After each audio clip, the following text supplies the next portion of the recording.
All right, it's Wednesday. We're coming in hot today. We have special guest Todd Caputo coming to us live from the Admiral's Lounge in the Charlotte Airport. We're going to talk about Ford cutting prices on the Mach-E and the difference between standalone used cars and digital-only used car sales. It's an interesting topic and one that I think is coming up for a lot of people, and it's great to have Todd here talking about it. Todd, how you doing today? Hey, good morning. How you doing, Paul? Good to see you.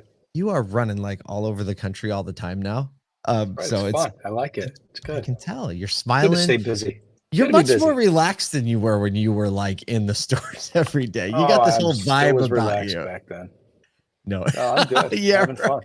You're still having fun though. I get to be around car dealers every day. Yeah, when I'm around dealers every day, it puts a smile on my face. Likewise. Well, speaking of being around dealers, just want to let everybody know we have a few great things happening right now.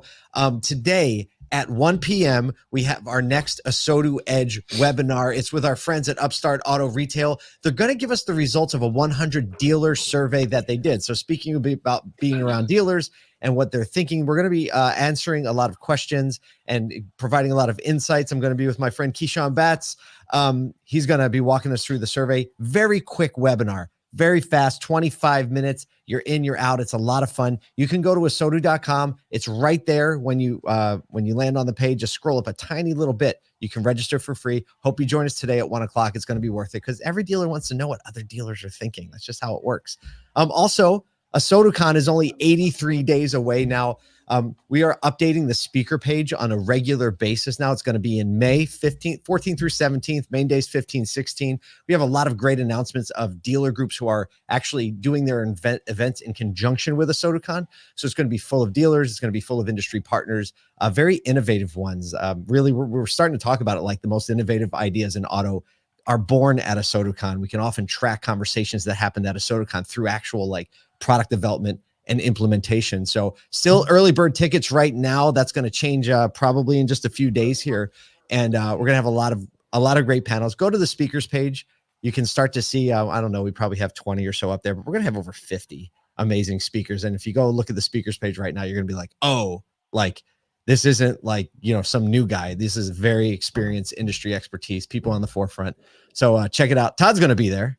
You were there last year. You're going to be there again, of course. Yeah, you bet I'm going to be there. I can't wait. What was your favorite conference of the year? How would you explain the kind of like overall vibe of the people and the conversations at ASOTUCon? I mean, it's not a typical trade show by any means. The kind of people that show up at ASOTUCon are very forward-thinking car dealers and also very forward-thinking vendors and other people that are in the industry. And you have intimate conversations that you're not going to probably have at NADA. It's not quite as you don't have the hustle and bustle of NADA. And I've just made a lot of great contacts, at ASOTUCon. And I know that the people that have attended that I've met have been really, really grateful that they've been able to attend and made some really good partnerships and friendships there. I think it's cutting edge, which I am, as you know, and I can't wait. I think, it's just the third one right now. Isn't it the third one, Paul? Number three, third time's the charm. Last year was amazing, right? And I think that this year is going to be even better between all the people that you've got speaking. I've already seen a list of a lot of the attendees. I think it's going to be an amazing conference, and I can't wait. And it's easy to get to, right? You fly into BWI. I think it's 15 minutes away. Not even. Piece of cake. Yeah, really easy. It's awesome. We try to do that because no one likes an hour drive in traffic after you land. That's the worst. Some of the speakers, you know some of these names: Steve Greenfield, Mike Stanton, president of NADA, Daniel Gover, David Spizak, Ed Roberts, Erica Tiffany Welds, Mike Kavanaugh from Lithia, Andrew DeFeo, Andy Guelcher, Ashley Cavazos, Dan Bannister. I could go on. We have four Auto Dealer Association presidents who are going to be in attendance. So, we just have a lot of representation of dealers in the dealer body there. And so we just want to make sure that you get there too. We're likely going to sell out this year. The venue can't hold everybody. So hope you can get some tickets and be there as well. All right, let's talk about a little bit of news.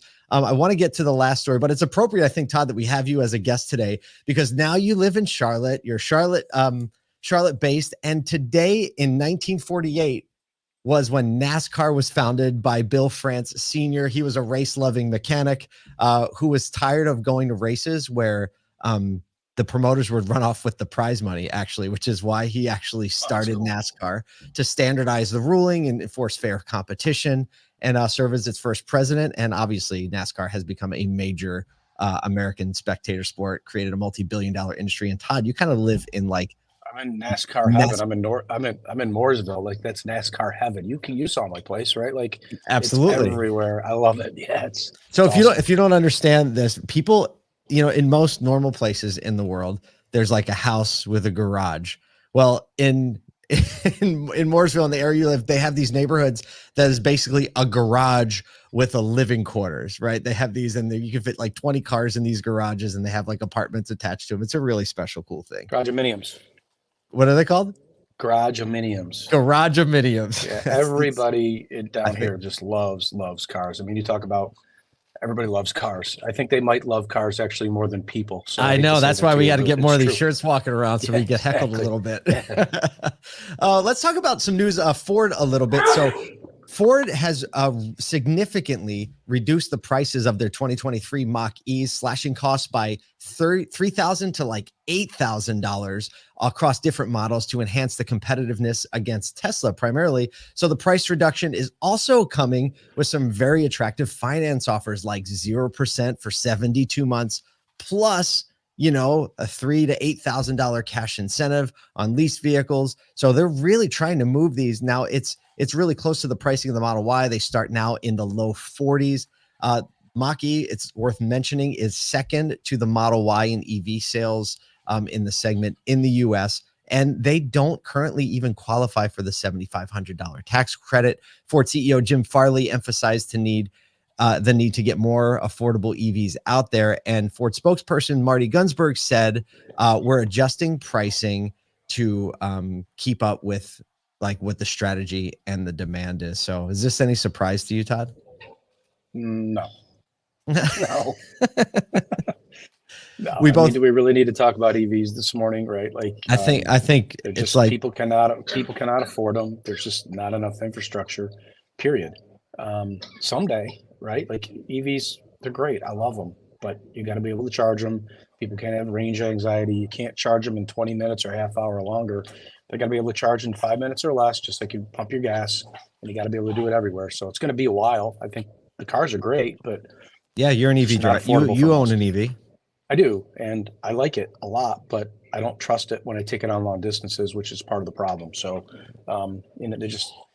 the government unfortunately tried to force these things down consumers' throats and dealers' throats, and I think everybody's backpedaling, which is smart, right? Sometimes you got to try things and be innovative and learn, but it's been very expensive to do it. And unfortunately, the government is giving incentives. The incentives are our money, right? Like when things are subsidized by the government, that's our tax money doing it. Mm-hmm. So I'd like to see some more saneness when it comes to this, which hopefully we'll start to see now, because the market, at the end of the day, the market's obviously showing what they want, and people do not want these cars unless you can afford them. Yeah, I mean, Steve Greenfield was the co-host or the guest host yesterday, and we were talking about all this conversation. You can't go anywhere without talking about EVs, even in the major news publications, not in the automotive section. We're hearing about BYD, Chinese EVs coming to the US market and all these things. And, Steve was saying, what happens when we get a sub 20,000 EV? Does that change the game a lot? And my follow-up question to that is like that is going to make the charging availability situation way worse if all of a sudden we get more people buying EVs without the infrastructure to support it, which in turn makes the EV owning experience worse, which may even stunt the growth of it's like this very cyclical thing. And I think you nailed it, right? Like when we're trying to incentivize demand, it creates false demand. It's not even demand. It just creates mandates, right? Like you have to make this many cars, try to get people to buy them. And, we'll see what happens. If China has sub $20,000 EVs coming into the United States, it's going to be a real problem for the industry here, period. Doesn't matter if you're selling EVs or ICE vehicles. It's going to be a huge, huge problem. There you go. I mean, across the board here. It might put some of them out of business, to be quite honest with you. Right. That's a good point. I made a post about this. I think it was last week, and I posted my review of a Mach-E because I was going to rent a vehicle from while I was in Orlando. The cheapest vehicle to rent was actually an EV segment. So I paid $45 to rent a Tesla Model 3 for a day. They ended up putting me in a Ford Mach-E, which I was excited to drive. And I wrote a pretty lengthy review of my experience. I loved the driving experience. It's amazing. far superior to an ICE vehicle, the driving experience, in my opinion, of an EV that size.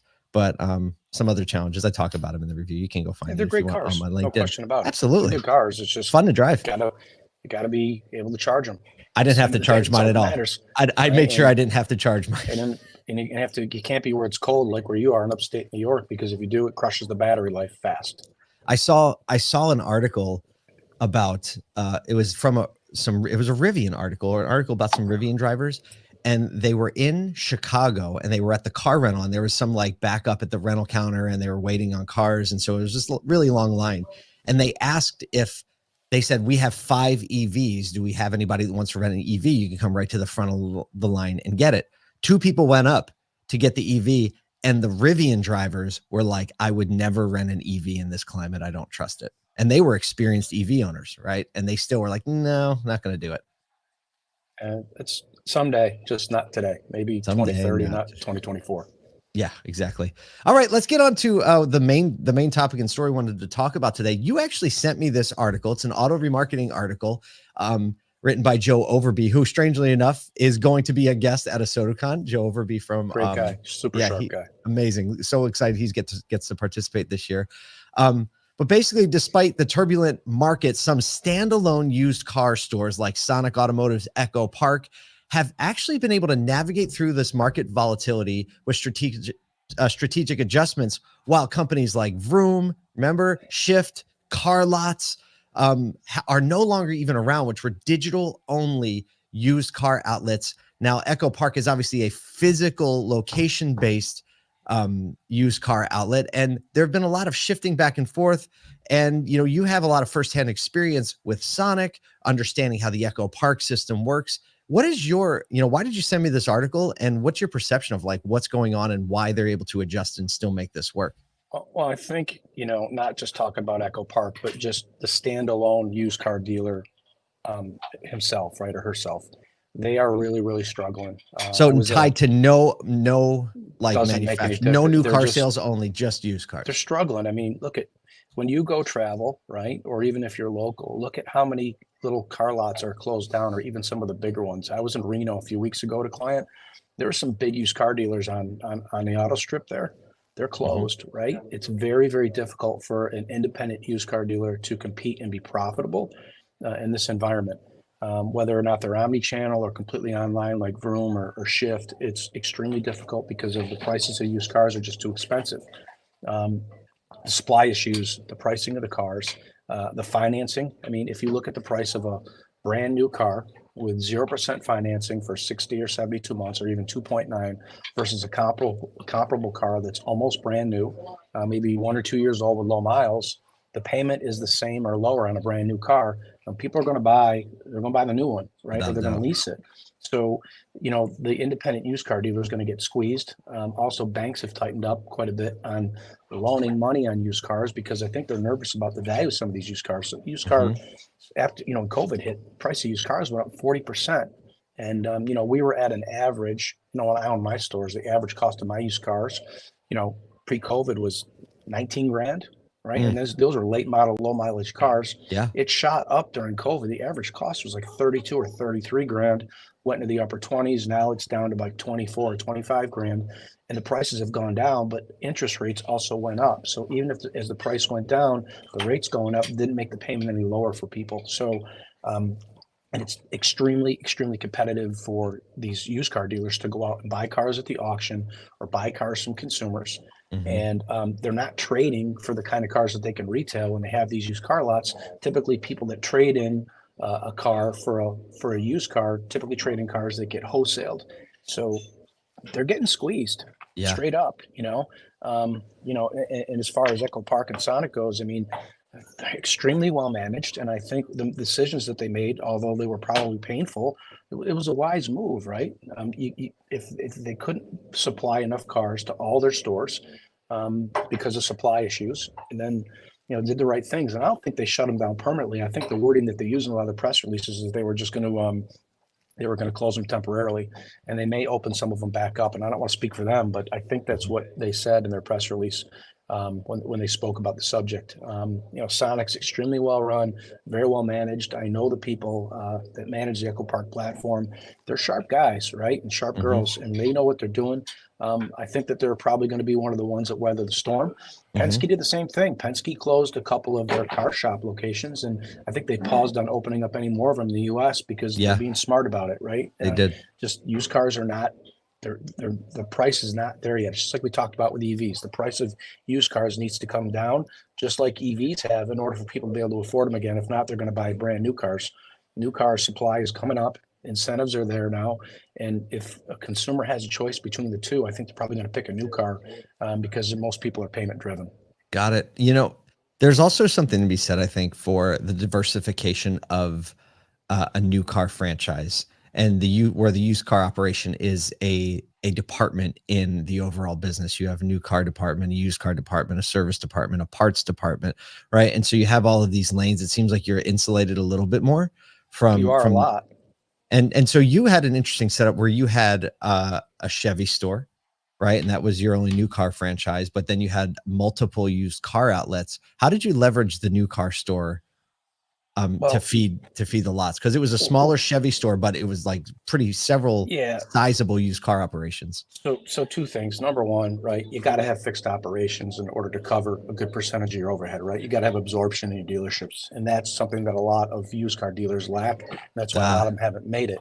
The fixed operations can cover the majority of, in some cases, some really great dealers, it covers all of it. So whatever you sell is pure profit.